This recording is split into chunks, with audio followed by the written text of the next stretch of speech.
Hey guys, Rick Shaw here. It's still the 2nd of December 2021. It's about 5 minutes to 11.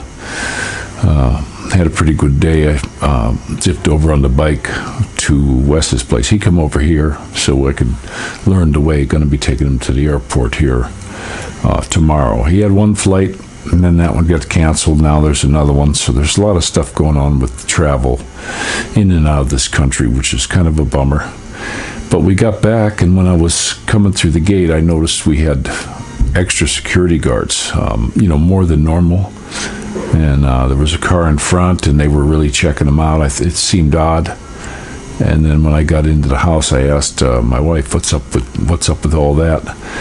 Well, here, right across the street from the gate, just down a couple hundred feet, there's a little store we always go to. Well, right next to it was a fellow that had a store there, and he had different things he sold, and he had jewelry and stuff like that. Somebody came up and murdered him, shot him, and took his stuff and boogied. So, and that's right close to home. And then the other thing that happened, my wife was talking to a friend of hers in her area, and a lot of the older folks are suddenly dying. There was a pretty good group, and it was just the older folks who got the Jabba the Hutt. So that was pretty crazy. And then Faye's mom come. And in her neighborhood, this is another neighborhood, this is far away from where my wife's friend was, there was 10 folks, older folks, who passed away, and all of them had got the Jabba the Hutt. And it happened within just a few weeks of getting it different. And here, they're not really going to look into why. But that was shocking to them that so many people passed away in just a short amount of time. So this stuff is here, guys, and if you don't think it's real, you better shake your head and wake up.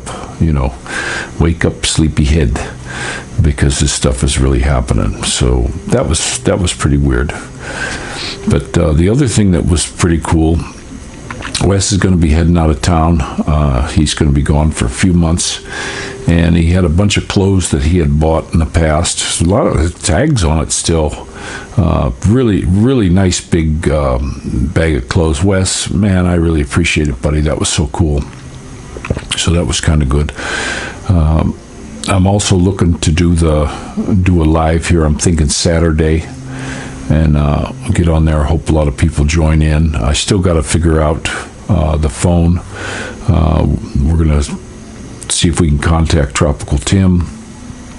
Maybe I can run through it with him.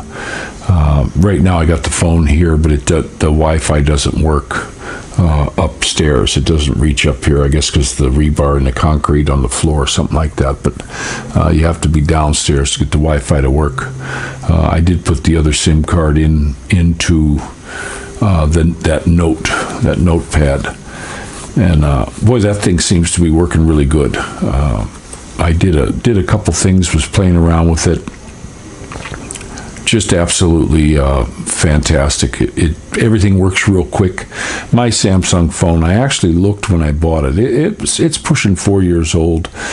Every week it wants to have an update and all this baloney.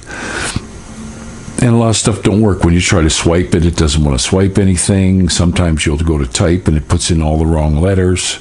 I mean, I think they deliberately do this to the phones so that you have to go get another one, so that's just a real bummer. Now, the one Wes had, he had used it. It's an older one, but then it sat for a good while.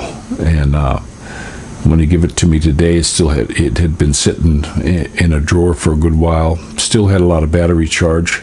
Mine pretty much anymore. The phone, if I fill it up to 100% charge and then sit there and use it, if I'm doing YouTube and text messaging or anything like that, I get 15, maybe 20 minutes out of the battery before it's down to zero and shuts itself off.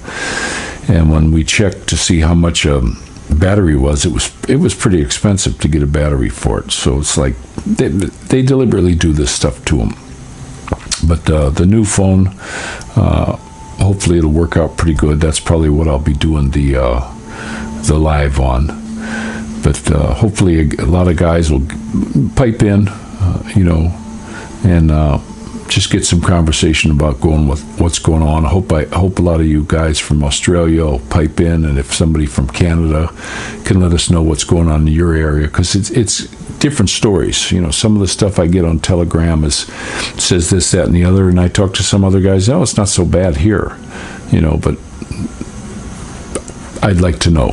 This way everybody, the viewers, will get to see, firsthand what's going on in somebody's area. So, but this just some things that happened, and everything else is going pretty good. It's kind of cold here. Even my mother-in-law was saying that she got here, she couldn't believe how cold it was here. I'm kind of chilly. My son and I went out for a motorcycle ride, and he had on a jacket. He was saying his feet got cold though. But he digs to ride. It's nice to ride around just this neighborhood at night. But got to be wary all the time. Keep your head on a swivel in anywhere you're at. But it just really kills me that somebody would shoot somebody for their stuff. I just can't understand that. Stuff's not worth that much. I don't care what it is, and to shoot somebody for their stuff, somebody like that is a mad dog. Here I don't believe they have the death penalty, but guys like that get caught doing something like that, my personal opinion is just to end them. Be done with them. Good riddance to bad news is what I say. But they don't do that here. They'll put them in jail, and then after so long they let them out. Or if there's no witnesses, they'll get off. We had a friend that her son was murdered. And then by the time it finally came to trial, years and years later, the guy got off. So it's just how it works in this country, and it's kind of sad. So they get away with a lot of stuff. But I'm going to go ahead and let you go, and this is Rickshaw Out.